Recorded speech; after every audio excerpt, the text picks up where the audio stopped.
Student goes to school, parents inform FBI. Every student in the class was left in a state of complete shock. The cops had burst in on their lesson and marched directly over to the new kid, dragging him away in front of everyone. Was he really what they say he was? And with the FBI on his case, had the authorities acted just in time to avoid a tragedy?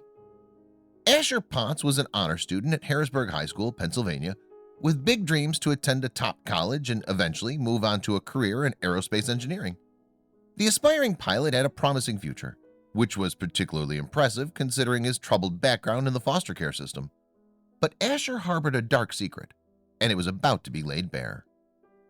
Working hard at 2 jobs in a grocery store and a kitchen to save up enough money to pay for his doctorate, Asher soon realized the meager salary wouldn't even begin to cover the fees.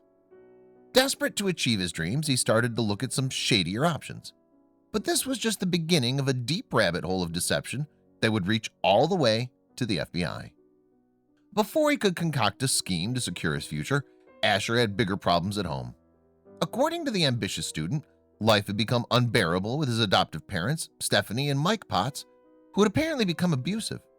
He desperately needed a way out. One day, he made a drastic decision that would end up with him in handcuffs.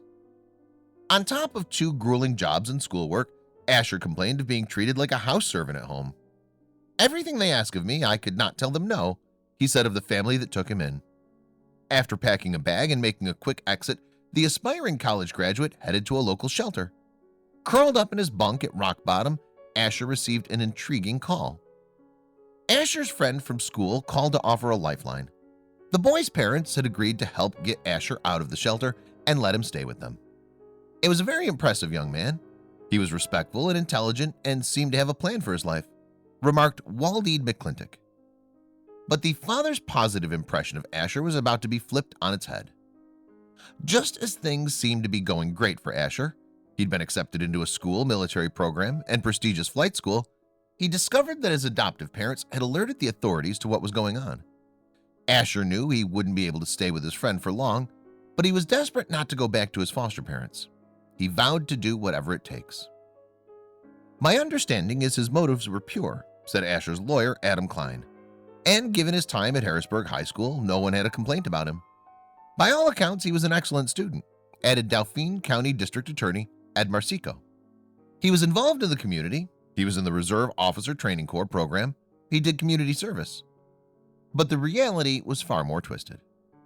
As Asher settled in for class that day, he struggled to concentrate on the lesson due to the fear of having to talk to the authorities when he got home.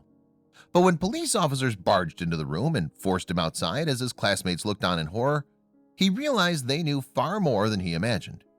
He would be serving serious time for this. Asher Potts was actually Artur Samarin, a 22-year-old immigrant from the Ukraine. He entered the U.S. on a temporary visa to pursue the American dream and lied to say he was 17 so the Potts family could adopt him, allowing for an indefinite stay and state-funded education. But despite helping him remain in the country, the Potts family had grown distrustful of him, claiming he was planning something far more explosive to make sure everyone would know his name. On top of charges for document fraud and statutory sexual assault for sleeping with a 15-year-old, Artur's adoptive mother told the FBI they suspected him of planning a terror attack on the school, claiming he commented on other shootings and talked about blowing up the school. For her role in the crimes, Stephanie was sentenced to 5 months in prison. Artur served less than 1 year before being deported back to Ukraine.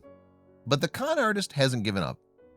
Artur still maintains that he wasn't entirely to blame for what happened and that he was treated unfairly by the US government simply for trying to get an education and pursue the American dream. He's currently studying hard in Ukraine. "A coal doesn't want to be a coal," said Artur in an interview after the events. "It wants to be a diamond." Was there not an easier way for him to follow his dreams?